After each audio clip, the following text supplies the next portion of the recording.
tous et bon retour sur ma chaîne, ou bienvenue selon votre cas. Dans la vidéo publiée la semaine dernière, je vous ai parlé de l'enseignement clinique, ou plutôt de la rencontre pédagogique entre l'étudiant en soins infirmiers, le formateur et le tuteur. L'enseignement clinique tel que je l'ai présenté et tel que nous le considérons dans mon ici de référence est un temps de réflexion, d'analyse, de prise de recul par rapport à la prise en charge d'un patient sur un lieu de stage donné. Il est effectué par un cadre infirmier formateur pour faire les liens avec les apports théoriques enseignés à l'IFSI en collaboration avec un tuteur ou un professionnel de proximité ou le maître de stage, selon le cas, pour bénéficier de l'expertise de la discipline de ce dernier. L'enseignement clinique facilite chez l'étudiant sa prise de conscience par rapport à ses acquis à travers les échanges avec le formateur sur les savoirs, les savoir-faire, le savoir-être à mettre en œuvre lors de la prise en charge d'un patient. Alors, en complément, l'observation des soins auprès du patient dans un contexte réel par le formateur permet d'apprécier la cohérence ou l'écart entre la réflexion qu'a faite l'étudiant sur la prise en charge de ce patient et la mise en œuvre de la pratique quand on le regarde réaliser un soin.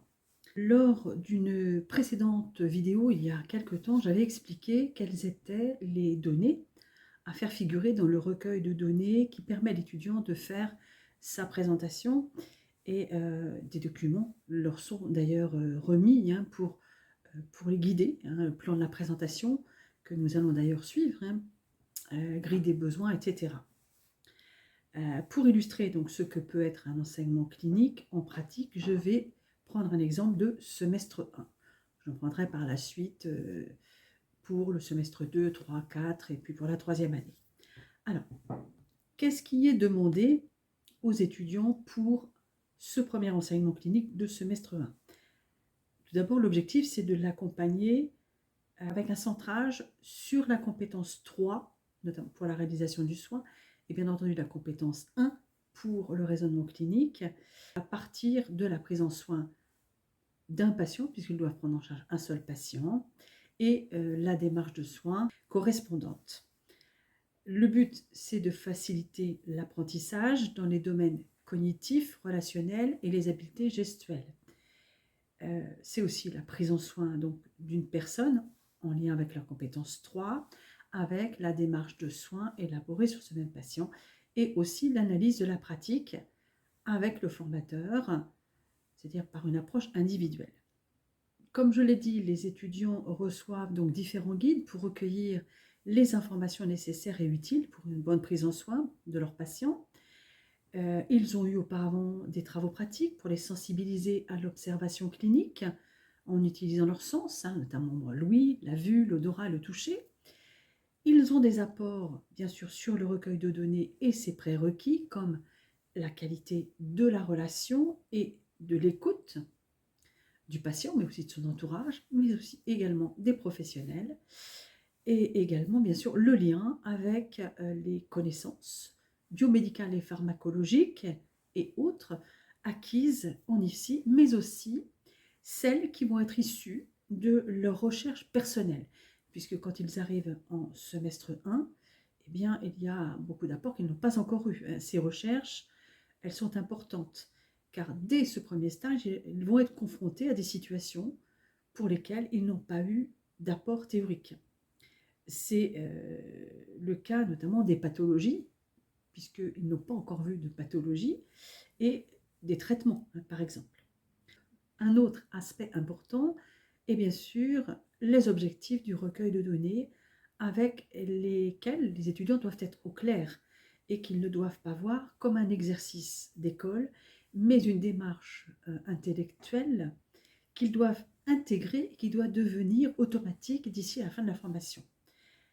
Le but du recueil de données, c'est d'identifier les manifestations d'indépendance ou de dépendance d'un patient dans la satisfaction de ce besoin, de dégager des problèmes de santé afin de formuler des objectifs de soins et ensuite de mettre en place des actions de soins individualisés. Et je rajouterai même une étape ensuite, c'est d'évaluer les résultats de ces actions. Donc, l'enseignement clinique en semestre 1 est centré sur l'identification des manifestations d'indépendance ou de dépendance du patient dans la satisfaction de ses besoins et sur les problèmes de santé dégagés. Je vais donc essentiellement parler donc de la démarche de soins axée sur ces deux items et aux recherches sur le terrain que doit nécessairement faire l'étudiant. J'ai donc ressorti un travail réalisé par une étudiante du semestre 1 que je vais décortiquer avec vous. Et nous allons commencer donc avec la présentation des généralités sur l'établissement qu'a fait cette étudiante. Mais avant toute chose, on va voir rapidement ce qui est demandé aux étudiants et qui est contenu dans les guides qui leur sont remis.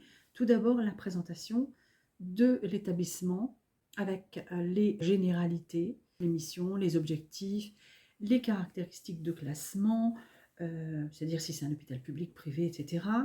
Le nombre de pôles, de services, quelles sont les activités, le nombre de lits et les différents types de prise en charge. Et également, bien entendu, ensuite, nous aurons les caractéristiques de l'unité avec la situation géographique, les locaux avec le nombre de lits, le nombre de chambres avec un lit, deux lits, etc.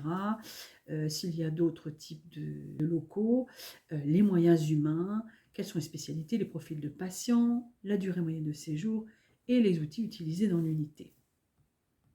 Et l'étape suivante, c'est bien sûr de parler de la singularité de la personne prise en charge, donc avec son identité, d'état civil, sa situation professionnelle, sa situation familiale, bien sûr la date et le motif d'hospitalisation, c'est-à-dire selon quel mode d'entrée et quel mode de prise en charge financière à cette personne, quels sont ses antécédents personnels et familiaux, donc familiaux bien entendu des antécédents qui ont une incidence sur la personne soignée, et ensuite les caractéristiques physiques, psychologiques et sociales et culturelles de la personne. Ce qui est demandé également aux étudiants, c'est de réaliser un tableau des traitements. Ce tableau, vous l'avez sous les yeux, il figure le nom de la spécialité, la DCI. L'étudiant doit déterminer de quelle famille est ce médicament, quelles sont ses propriétés, quelles sont les indications générales, celles pour le patient, et comment on surveille l'efficacité et l'innocuité de ce traitement. Alors, il peut paraître étonnant que la posologie n'apparaisse pas, mais l'objectif ici, dans ce premier enseignement clinique et ce premier stage, c'est d'apprendre à connaître les principaux traitements que prennent les patients pris en charge par l'occurrence, enfin le patient pris en charge par l'étudiant, puisqu'il n'y en a qu'un, avec tous ces éléments. Et bien entendu, il y a la grille des 14 besoins de Virginia Anderson, dont j'ai déjà parlé dans de précédentes vidéos.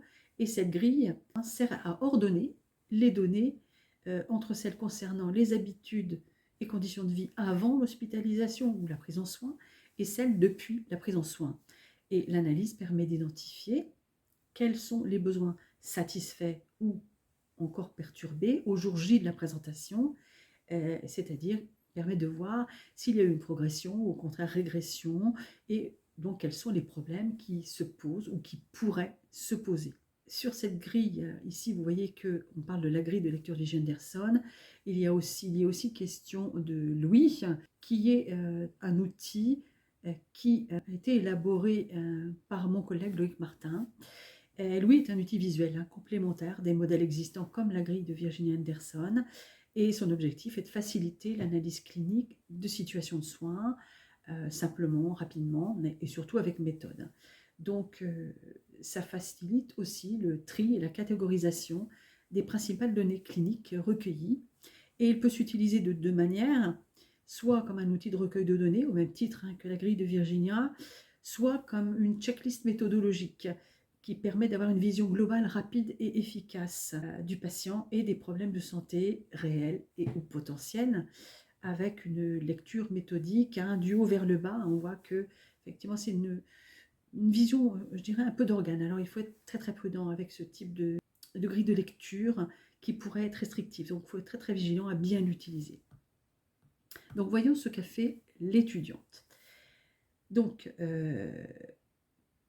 généralement, en tant que cadre formateur, nous laissons l'étudiant présenter l'établissement, le service et la personne sans l'interrompre, en prenant des notes ou en annotant un double document que nous remet l'étudiant, hein, ce qui est l'idéal, ça nous évite de trop écrire.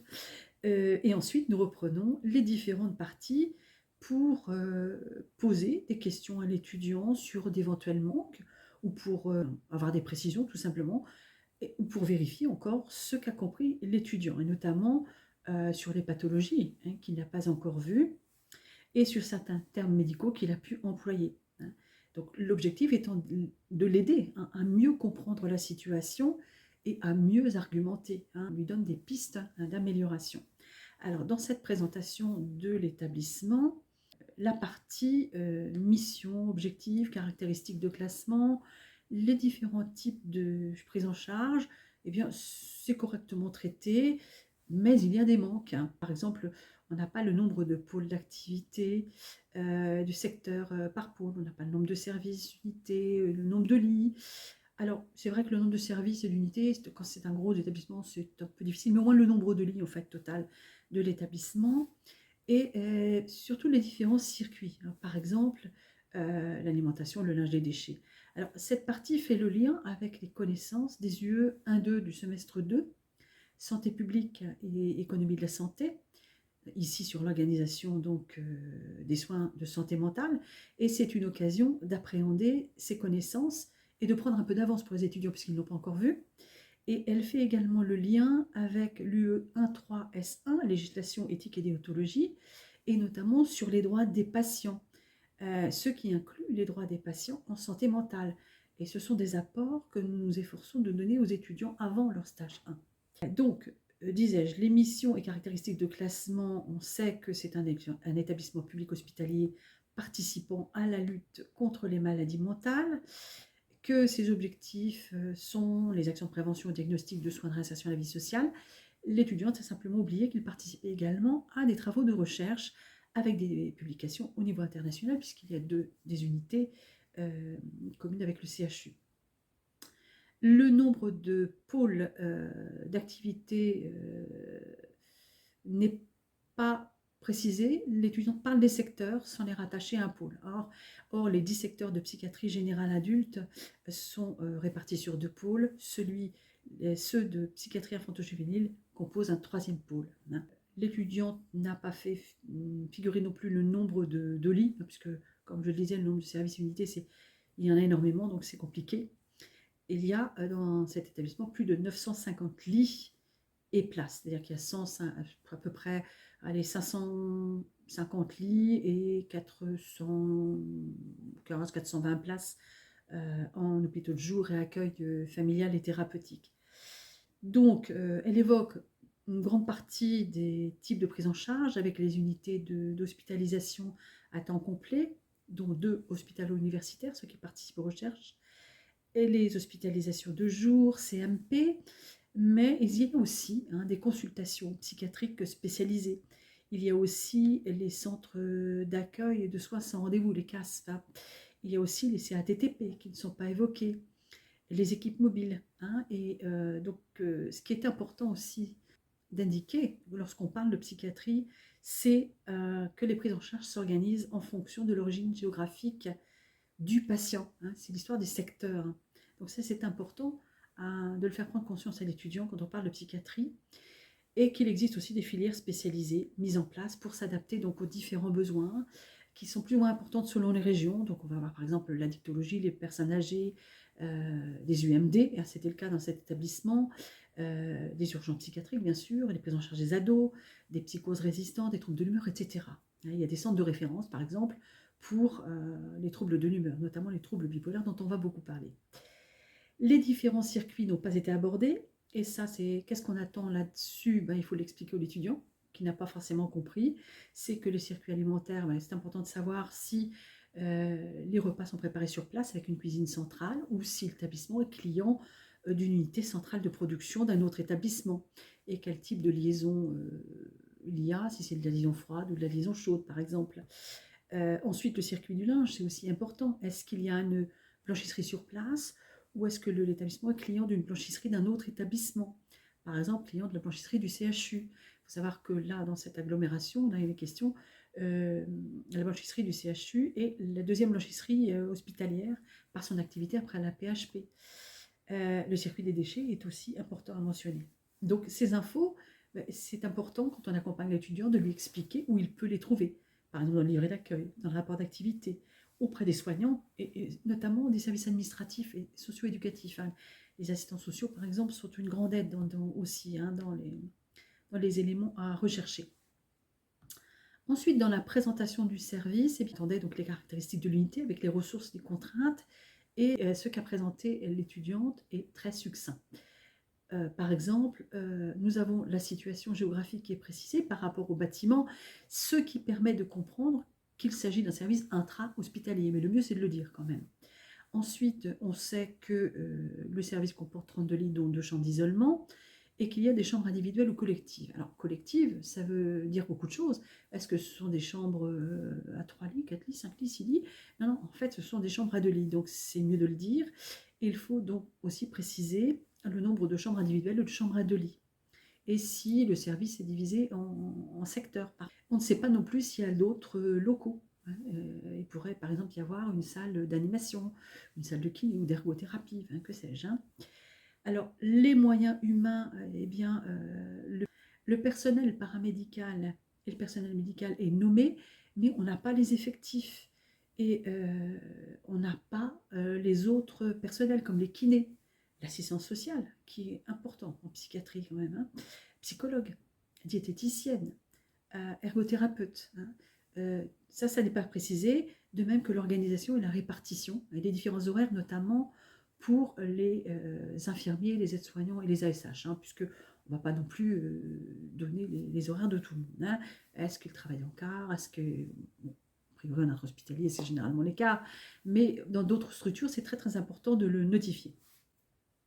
Alors, la spécialité, bon, elle paraît évidente ici, c'est la psychiatrie, mais ce qui est intéressant aussi, c'est d'avoir les principales pathologies psychiatriques fréquemment prises en charge dans ce type d'unité. Toutes les pathologies psychiatriques ne sont pas traitées en intra. Hein, il y a des prédominances. Donc, c'est important de le dire. Et puis de préciser quelle est la particularité d'un service d'admission qui est un service d'hospitalisation à temps plein, mais particulier en psychiatrie. Ensuite, nous n'avons pas d'informations sur le profil des patients, notamment sur l'âge moyen par exemple, ou sur le type de population accueillie, et quelles sont les particularités. La durée moyenne donc, de séjour n'est pas mentionnée. Qu'est-ce qui manque aussi? Les outils. Hein, les outils ne sont pas cités.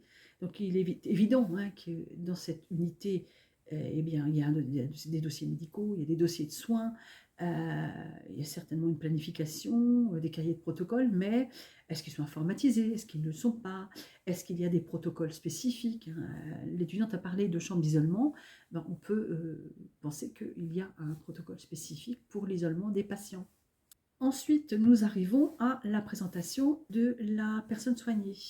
Donc, on a bien son état civil avec sa date de naissance, son âge, mais on n'a pas la nationalité ni le lieu du domicile. Tout moins la commune, on ne lui demande pas l'adresse exacte, bien entendu. Hein. Nous n'avons pas, à ce stade, la situation professionnelle. On va voir qu'elle figure plus loin. On connaît sa situation familiale, veuve sans enfant.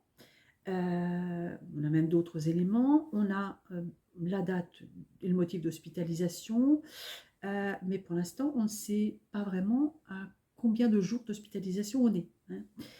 On a le motif d'hospitalisation, on a un mode d'entrée adressé par le CHU. En psychiatrie, c'est insuffisant, voyez-vous.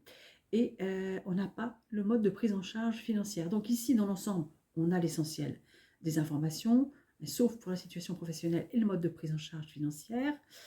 Et on sait même qu'elle s'est retrouvée à un moment donné sans domicile après le décès de son mari, qu'elle a maintenant un logement dont elle est locataire, puisqu'on apprend plus loin.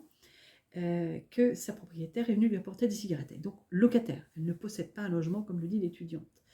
Et que par ailleurs elle est en chambre individuelle et au moment de la présentation qu'elle est en hospitalisation libre dans le service d'admission. Ça c'est une notion importante en psychiatrie. Ensuite, dans le plan à suivre, il y a normalement la situation professionnelle. Donc là, ici, on apprend qu'elle est au chômage et qu'elle perçoit le RSA. Elle a une formation, elle a un CAP de coiffure à la base, qu'elle a multiplié donc des emplois dans le commerce et qu'elle est prise en charge au titre de la CMU. Donc, par exemple, ça fait partie des questions qu'on va pouvoir poser à l'étudiante. Qu'est-ce qu'elle a compris de ce qu'était la CMU? Parce que, bon, elle est prise en charge totalement. Ça veut dire quoi, prise en charge en totalité? Est-ce que, comme à la CMU, est-ce qu'elle bénéficie de la complémentaire santé solidaire, à condition que l'étudiante sache comment ça marche, puisque quand on a le RSA, bien on a le droit d'emblée d'avoir une complémentaire santé solidaire qui vient compléter la couverture sociale de base. Et pour autant, est-ce que cette patiente a une ALD? Elle est prise en charge totalement. Est-ce que c'est au titre d'une ALD ou est-ce que c'est grâce justement à cette complémentaire santé solidaire? Donc ça, c'est important que l'étudiant sache répondre ou ait fait des recherches à ce propos, si elle n'avait pas la connaissance. Nous arrivons à la suite de la présentation. Normalement, on aurait dû trouver les antécédents personnels et familiaux, mais ils ne sont pas renseignés, on ne les a pas. On a en revanche la présentation physique, qui est assez détaillée, avec des petites maladresses. On parle de surdité, il vaut mieux utiliser un langage plus professionnel, comme la presbyacousie. On a la taille et le poids, mais on n'a pas l'IMC. Vu son poids et sa taille, elle a une IMC à 21,1, donc qui est normale. Et là, ensuite, l'étudiant nous parle des troubles visuels, ce qui est important, dû à une cataracte. Donc, il est bien évident que le formateur va être tenté de poser des questions sur la cataracte pour voir si l'étudiant a fait des recherches afin de comprendre la situation de la patiente et faire des liens. Donc, savoir définir ce que c'est qu'une cataracte, quels sont les facteurs de risque, comment ça se manifeste et quels sont les traitements. Là, on parle un petit peu. Au niveau psychologique, on a des renseignements, même s'il y a des petites maladresses. Donc c'est important d'en faire part à l'étudiant, puisque par exemple elle dit que cette dame est souriante et agréable. Alors agréable, attention, c'est quelque chose de subjectif, donc assimiler un jugement de valeur. Par ailleurs, elle dit aussi qu'elle vit bien son hospitalisation. Bien ça, c'est de l'interprétation.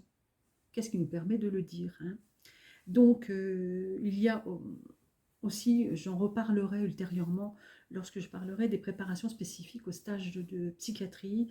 Il vaut mieux utiliser des adjectifs, comme par exemple, c'est une personne sociable ou très ouverte, ou alors au contraire, elle est renfermée, elle est calme, ou alors elle est impulsive, ou elle est souriante, ça elle l'a évoqué, ça peut être quelqu'un d'enjoué, ça peut être quelqu'un solitaire, de bavard, d'euphorique, de triste, d'apathique, etc. Au niveau familial, social et culturel, donc elle nous donne des éléments. Elle aurait pu placer ici la notion de la fratrie, en plus des visites de la propriétaire. Bon, on voit qu'elle a peu de visites. Ce qui manque aussi, c'est peut-être l'aspect vestimentaire qui est très très important en psychiatrie, avec la notion de propreté, puisqu'en psychiatrie, on a souvent à faire face avec des patients qui sont incuriques. Donc c'est important aussi de l'évoquer. Elle évoque la propriétaire venue apporter des cigarettes, ça veut dire aussi que quelque part on devra retrouver cette notion de tabagisme actif. D'accord Et on peut se poser la question s'il ne manque pas déjà là des petites données, vu qu'on a une personne pour laquelle elle parle de cécité. Comment se débrouillait-elle chez elle? Et comment se débrouille-t-elle dans l'unité? On va voir si elle en a fait quelque chose. Mais en tout cas, on n'a pas de notion d'aide à domicile par rapport à ces troubles visuels. Enfin, l'étudiante nous parle de l'hospitalisation ou type de prise en charge, et ensuite des antécédents médico-chirurgicaux qu'on aurait dû trouver ailleurs. Mais on trouve néanmoins ici des informations qui complètent le motif d'admission et le mode d'entrée, puisqu'elle nous parlait tout à l'heure qu'elle était rentrée via le CHU, et on voit qu'ici finalement, elle est passée par le CHU, mais elle est aussi passée par l'UNACOR, et qu'on a une notion d'hospitalisation et non d'internement là aussi c'est quelque chose d'important, sur demande d'un représentant de l'État. Et on a aussi le diagnostic posé, donc voir par la suite si l'étudiant a compris cette pathologie, hein, puisque c'est la pathologie de sa patiente. Et elle nous évoque aussi les antécédents médicaux et chirurgicaux. Donc il y a une rhinoplastie, mais on ne sait pas quand ni pourquoi. Est-ce que c'est pour des raisons esthétiques ou est-ce que c'est pour des raisons fonctionnelles? On ne sait pas. Elle nous parle aussi de la cataracte bilatérale, déjà évoquée. Mais nous n'avons pas d'antécédents familiaux. Alors, même s'il n'y en a pas, il faut préciser dans ce cas-là qu'il n'y a pas d'antécédents familiaux ayant une incidence sur Madame C. Ça aurait été intéressant, effectivement, de savoir s'il y avait eu des antécédents familiaux, par exemple, de troubles bipolaires, parce que c'est pas rare qu'on retrouve des troubles bipolaires chez un des parents. Elle nous parle ensuite de l'histoire de la maladie, avec des circonstances de découverte, l'évolution pour l'hospitalisation, la situation à ce jour. Alors, cela répond à la question par rapport à la LD, parce que d'après les informations qu'elle donne, la pathologie psychiatrique n'était pas encore connue. Donc c'est quelque chose de nouveau. Donc certaines informations sont redondantes. Donc ça veut dire qu'on peut peut-être retravailler la présentation de manière à éviter ces répétitions. Bon, toutefois, nous avons plus d'informations là sur le comportement qui a motivé l'hospitalisation, avec le comportement exalté, la jovialité, la tachyphémie. Et là aussi, le formateur pourra peut-être poser la question pour vérifier que l'étudiant a bien compris ce que c'était, que ce terme, et jusqu'au comportement donc adapté à ce jour, avec néanmoins cette tendance à se renfermer sur elle-même et l'anxiété par rapport aux interventions à venir. Donc le formateur, là, va peut-être pouvoir poser des questions sur la bipolarité, sur les troubles bipolaires. Ensuite, l'étudiante nous présente donc le tableau des traitements, et là on voit que clairement le tableau des traitements n'a pas été compris. Elle ne reprend pas d'ailleurs tous les items, et il y a une assimilation de la famille thérapeutique au grand système, et ça c'est typiquement le genre d'information que l'étudiante a dû trouver dans le Vidal. Et il faut savoir quand même que le Vidal n'est pas forcément le meilleur outil, en tout cas le plus facile à appréhender pour les étudiants. Ils ont souvent du mal à s'y retrouver, notamment en ce qui concerne les grandes familles de traitements. C'est certainement plus clair. Moi, je le recommandais, je ne veux pas faire de pub, j'ai recommandé plus facilement le dos rose. Et c'est pas par hasard d'ailleurs si les internes, les externes ont souvent un dos rose dans la poche. Encore c'est un peu encombrant. Mais en tout cas, il y en a souvent dans le service. Donc, il vaut mieux se fier au dos rose. Mais malheureusement, souvent en ligne, même dans les établissements, sur l'intranet, c'est le Vidal qui figure. Donc, les étudiants sont souvent en difficulté par rapport à ça. Donc, je vous ai mis ici, effectivement, ce que l'on aurait pu trouver dans ce tableau, avec les différentes familles, les propriétés, les indications générales pour le patient et les surveillances à effectuer pour vérifier l'efficacité, donc en rose, pour mieux les repérer, et évidemment les surveillances d'une innocuité en noir. Donc on voit que par rapport à ce qu'avait montré l'étudiant, il manquait beaucoup de choses. Voyons maintenant ce qu'il en est avec la grille des besoins. Alors là aussi, cette grille, elle est très légère. On retrouve un certain nombre de données qui ont déjà été présentées, mais on voit qu'il y a des choses qui nous manquent. En tout cas, on peut s'interroger notamment dans ce qui est noté dans ces grilles sur la dépendance pour certains besoins à domicile et l'indépendance pour ces mêmes besoins dans l'unité, alors que, par exemple, le problème de la cécité, des troubles visuels, n'a pas encore été réglé. Donc, il y a certainement des choses qui persistent. Or, on se retrouve avec une personne qui est notée autonome, ce qui peut sembler un peu incohérent. Et par ailleurs, eh bien, il n'y a pas de lien fait avec le tableau de traitement, et pour cause, puisque ce tableau des traitements était très incomplet. Qu'est-ce qui pouvait manquer? Je ne vais pas reprendre tous les besoins, mais déjà certains, par exemple dans le besoin de respirer, il n'y avait rien. Or, on s'est aperçu dans les données déjà que Madame C était tabagique, que ce tabagisme est vraisemblablement antérieur à l'hospitalisation, et qu'au cours de l'hospitalisation, en tout cas, c'est vérifié, puisqu'il y a eu 2 visites de la propriétaire pour lui amener des cigarettes. Donc, il y a un tabagisme actif, et donc cette personne présente des facteurs de risque liés au tabac, notamment cardiovasculaires. De plus, on a vu, si on regarde bien le traitement, on voit que cette dame a probablement une hypertension, hein, puisqu'elle est sous amlodipine. Hein. Donc ça, c'est important. Par ailleurs, elle a aussi de nouveaux traitements, hein, comme le tertian et le théralite, qui l'exposent à des risques cardiovasculaires, qui vont majorer ces risques. Donc, vous voyez qu'il il y a des choses qui manquaient. Hein. Et noter une surveillance, mais voyez-vous, là, par exemple, cette surveillance n'est pas argumentée. Hein. Si on reprend, par exemple, boire et manger, il est noté que avant, hein, au lieu de résidence, il y avait besoin d'explications pour la nourriture qui est présente dans l'assiette. Il fallait découper les aliments. On peut se poser la question, mais qui le faisait? Parce qu'à aucun moment n'est évoquée une aide à domicile. Et brutalement, là, dans l'unité, elle est autonome. On peut penser que les soignants, là aussi, lui expliquent ce qu'ils mettent dans l'assiette et lui prépare, lui ouvre son yaourt, lui coupe, ou au moins lui coupe sa viande. Donc ça peut paraître bizarre. Et donc, là aussi, le lien avec le traitement n'est pas fait.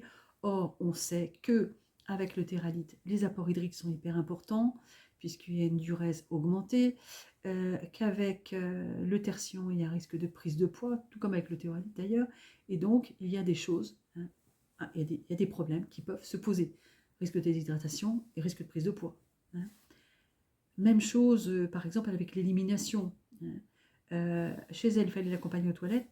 Dans l'institution, elle est autonome. Ok. Bon, hein. Mais par ailleurs, elle est sous neuroleptique. Et qu'est-ce qui se passe quand on est sous neuroleptique? Il y a un risque de constipation. Donc le lien avec le traitement n'a pas été fait, il ne pouvait pas être fait puisque le tableau était incomplet. Hein. Voilà, donc je vais pas continuer. Hein. Vous pouvez faire pause si vous voulez regarder un petit peu plus avant. Mais si on prend les besoins suivants, ben, on retrouve un peu les mêmes biais. Hein. Même si, par exemple, dans éviter des dangers, il y a des choses justes. Hein. Elle n'était pas capable de se prévenir contre les chutes. Alors, dans l'unité, elle est capable de faire seule ses déplacements et d'éviter les obstacles. Bon, dans la chambre peut-être, mais dans l'unité, à l'extérieur de l'unité, ça peut paraître un peu bizarre. Bon, par ailleurs, effectivement, il y a les traitements qui ont été mis en place qui entraînent des effets secondaires, donc il y a des risques liés à ces traitements. Et par ailleurs, il y a un nouveau diagnostic qui a été posé pour cette dame, c'est celui de bipolarité. Ce n'est pas une pathologie banale, hein, ça l'expose à des risques de rechute, d'état maniaque ou d'un épisode dépressif. Il y a les traitements avec, donc généralement ça nécessite un petit peu d'éducation thérapeutique. Hein. Voilà, donc on voit qu'il manquait beaucoup de choses. Donc le rôle du cadre formateur, mais aussi du tuteur tout au long du stage, c'est de voir un petit peu ce que comprend l'étudiant à travers ses travaux et comment on peut l'accompagner à mieux utiliser les connaissances que cet étudiant a déjà acquises ici, quel type de recherche il peut faire, parce que pour comprendre la situation d'un patient, quelquefois, il faut rechercher ce qu'est sa pathologie. Et même en fin de formation, on n'apprend pas toutes les pathologies, il y a des pathologies qui sont moins courantes, donc ça veut dire qu'on va chercher. Qu'on recherche aussi quels sont les types de traitements quand on ne les connaît pas bien, et de faire des liens entre toutes les informations, les données qu'on a observées chez les patients, les données qu'on a recueillies auprès de lui, auprès de sa famille, auprès des soignants ou dans les dossiers. Attention, hein, il faut comprendre tout, il faut vraiment vérifier toutes ces données, vérifier qu'elles sont fiables, faire le lien avec les connaissances que l'on a, que l'on doit chercher, pour pouvoir comprendre bien la situation du patient, avoir des objectifs précis et mettre en place des actions qui aident le patient, hein, qui visent à lui rendre son autonomie, ou au moins à maintenir l'autonomie résiduelle, hein, quand il n'y a pas de possibilité de récupération. Donc ça, c'est vraiment cette notion d'accompagnement qui est importante lors de l'enseignement clinique, de faire prendre conscience à l'étudiant de l'importance de bien recueillir les données, de bien les catégoriser et de bien faire les liens entre les différents outils qu'on lui a demandé de remplir. Hein. C'est-à-dire la présentation à l'établissement, la présentation surtout la présentation du patient, mais aussi la fiche de traitement et la grille des 14 besoins. Tout ça, effectivement, doit être relié pour une bonne compréhension de la situation. Voilà tout ce que j'avais à vous dire pour cet enseignement clinique de semestre 1. J'espère que ça vous aura apporté des éléments pour mieux comprendre comment encadrer un étudiant de S1 si vous êtes encadrant, et pour les étudiants de mieux préparer leur enseignement clinique, mieux préparer leur démarche de soins. À bientôt!